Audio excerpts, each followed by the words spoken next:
アンモサ製作所です。今回は、バンダイから発売されている、HGUC、ガンキャノンをピッカピカに作っていきます。綺麗にできたと思うので、ぜひ最後まで、見ていってください。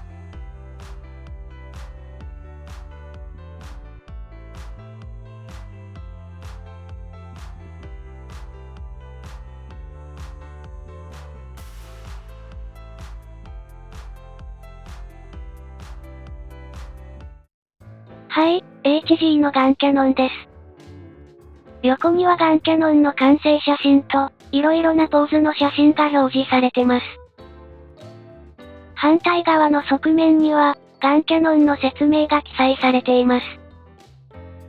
陸上で2機のガンキャノンが、戦闘しているシーンってありましたか？全く記憶にないなぁ。それではオープン。余裕のある箱なんですね。ランナーのパッケージは、小さいの入れて3個です。武器類も少ないので、パーツも少ないですね。後でカールのシールが1枚入っています。3機分のシールになってますね。最後に組み立て説明書です。カラーで1枚の折りたたみタイプです。普通の HG と同じ仕様ですが、1個も当たりの絵が大きい感じです。見やすくてありがたい。重ねるとこんな感じ。では作っていきましょう。パッケージから取り出し中。すべてのランナーを並べると、こんな感じ。大小合わせて8個ですので、作りやすそうです。では次にパーツの切り離しをします。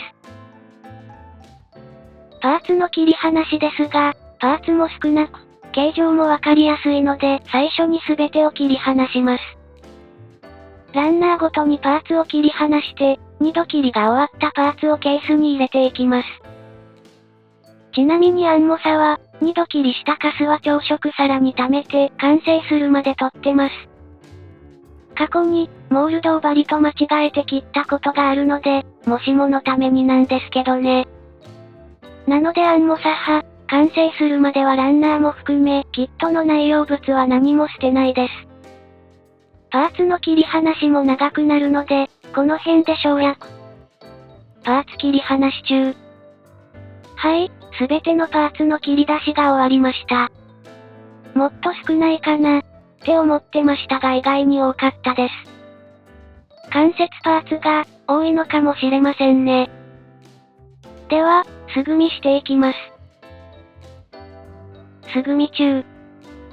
はい、素組みが終わりました。久しぶりにファーストガンダムのキットを組み立てましたが、なんか小さく感じます。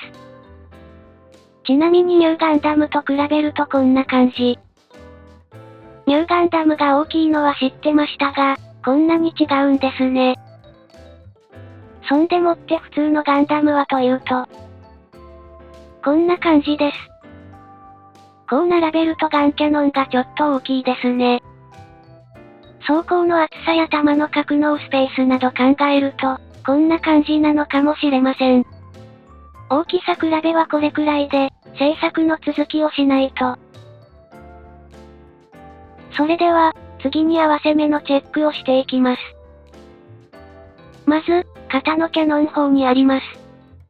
前の方は別パーツで合わせ目はないですが、後ろの方がモナカなので合わせ目があります。次にヘッドパーツにあります。背中のバックパックにもありますね。腕のパーツでは、この肩の部分だけ合わせ目があります。足の関節パーツに合わせ目がありますが、あまり見えない部分だと思います。最後は、足のふくらはぎ部分です。前は、段落ちモールドになってるので大丈夫です。全体的に合わせ目が少ないので、全塗装しやすいキットと思います。では、合わせ目のあるパーツを接着していきます。アンモサは、合わせ目のある部分には、主に瞬間接着剤を使用します。早く乾くことも理由の一つですが、速乾の流し込みタイプだと接着場所をコントロールしにくいんです。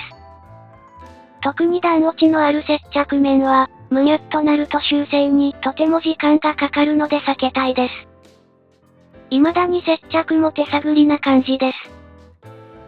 接着中。接着が終わってから、ちょっとだけディテールアップしてみました。行うのはよく見かける、こめかみあたりにあるバルカンのメタル化です。と言っても、行う加工は穴開けるだけですけどね。入れるメタルパーツは 1.5mm なんですが、いきなり 1.5 のドリルを使うと、位置がずれてうまくいかないので 0.5mm でまず下穴を作ってから広げてます。ドリルといえば、アンモサは、ジャックで固定する部分の軸形が同じものを選んでます。ビューターでも使えるメリットもあるし、付け替えも楽です。あと 0.5 から 1.5mm だと100円ショップにも売ってるので、入手性もいいです。こんな感じで2個穴開けていきました。次にバーニアの先を尖らせるというか、薄くする加工をしました。これも簡単で、面取りドリルで削るだけです。左が加工したものです。簡単なのでやらないよりやった方が良いぐらいの感じです。次に、胸の排気ダクトみたいなところを、もうちょっととんがらせたいなぁと思って加工しました。ここに良い感じに入る加工道具がなくて、BMC タガネの横を使って削りました。BMC タガネで削った後は、ペーパーを当てて終了です。次は、頭部のアンテナの鋭利化です。ここはガンダムのように尖らせなくて、元々も形でも良い感じなんですが、どんな感じになるか試してみたくてやってみました。こういうのは試さないとわからないたちなので、加工自体は、鉄ヤスリとスポンジヤスリで行いました。ここは力入れると折れそうなので、ソフトに加工です。はい、こんな感じになりました。最後に、ビームライフルのスコープのところをクリア化するための加工をします。見た目も良くなるのも理由ですが、一番の理由は塗り分けがめんどくさいだけです。こういった凹凸のあるところは、マスキングしがたいので削り取って別パーツを付けた方が、見た目も含めて良い気がしてます。加工としては、先を尖らせたドライバーで平たく削ります。スピンブレードなど専用工具の方が、削り面は綺麗になると思いますが、どうせ上からクリアパーツを貼るので、多少荒れてても大丈夫だと思っています。スピンブレード欲しいんですけどね。使用頻度を考えるとなかなか手が出ないです。加工結果はこんな感じです。やっぱ荒れてますね。でも平らにできていれば問題ないです。合わせ目消しや、加工が終わりましたので、塗装の準備をしていきます。今回のガンキャノンの場合は、塗り分けのためというよりは、ジョイント部の保護がメインです。各関節がポリキャップなので、はまらないことはないと思いますが、念のためです。いつもこんな感じにして、マスキングしてます。関節の軸は、ただマスキングテープを巻くだけですが、ポリキャップの穴は、丸く切ったマスキングテープを貼ります。この辺に塗装すると、組み立て時に塗装が剥がれやすい印象です。この辺は、気になる人がやればいい感じの工程だと思います。塗装準備中。では、楽しい塗装をしていきます。まずは、全パーツ2500番のサフを塗装していきます。今回は外装はグレーのサフを使用していますが、関節はブラックを使用しました。やっぱり下地が黒だと暗くなるんです。今回のガンキャノンは明るく作りたいので、外装の下地はグレーにしました。深みが出ないとか聞きますが、どうなんでしょうね。軽い感じの赤も良い感じだと思うので、好みの話かなと思います。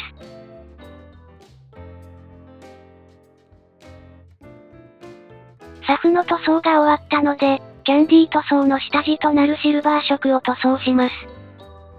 今回のシルバー色は、ガイアノーツのスターブライトシルバーを使用しました。EX シルバーより、光をよく反射する気がするので使ってみました。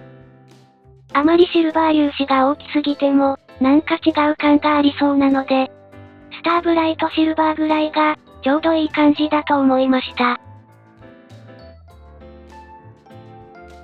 次に、クリアカラーを塗装していきます。今回は、明るい赤のイメージですので、プレミアムレッドを使用しました。この塗料は、顔料系のクリアのようで、普通のクリアレッドより透明度が低いです。でも、鮮やかな赤になるので好きな色です。ガンキャノンにお似合いかと思って選んでみました。塗装も長くなるのでこの辺で省略。使用した塗料は、概要欄に記載しますので、気になる方はそちらを見てください。その他のパーツを塗装中。塗装が終わってから、各パーツを磨きます。表面の凹凸が大きいものは、軽く4000番のスポンジヤスリで表面も整えてます。トップコートのクリア層で整えるイメージです。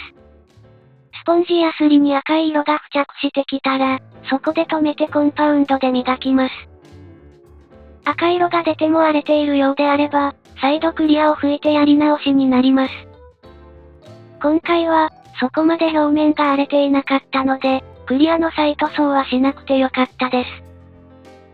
コンパウンド後は、柔らかい布で拭き取って終了です。アンモサは、100円ショップのメガネ用クロスを使ってます。磨き中。はい、すべてのパーツの塗装と磨きが終わりました。では、組み立てていきます。墨入れ&組み立て中。はい、大まかな組み立てまで終わりました。ピッカピカです。では最後の組み立てです。いやー、やっと組み立てです。実は、このキットは素組み状態でだいぶ放置していたんですよね。理由は素組み終わった時点で、良い赤色が思い浮かばなくて、そっと箱を閉じてました。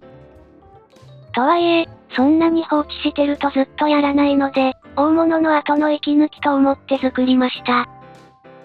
そんな息抜きのつもりでしたが、ブラックナイトから磨きに目覚めてしまい、予想以上に時間がかかってしまいました。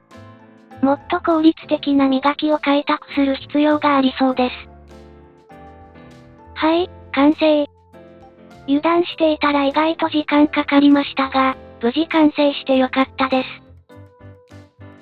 最後まで、ご視聴ありがとうございました。これからも色々作っていくので、また見に来てくださいね。それでは、さようなら。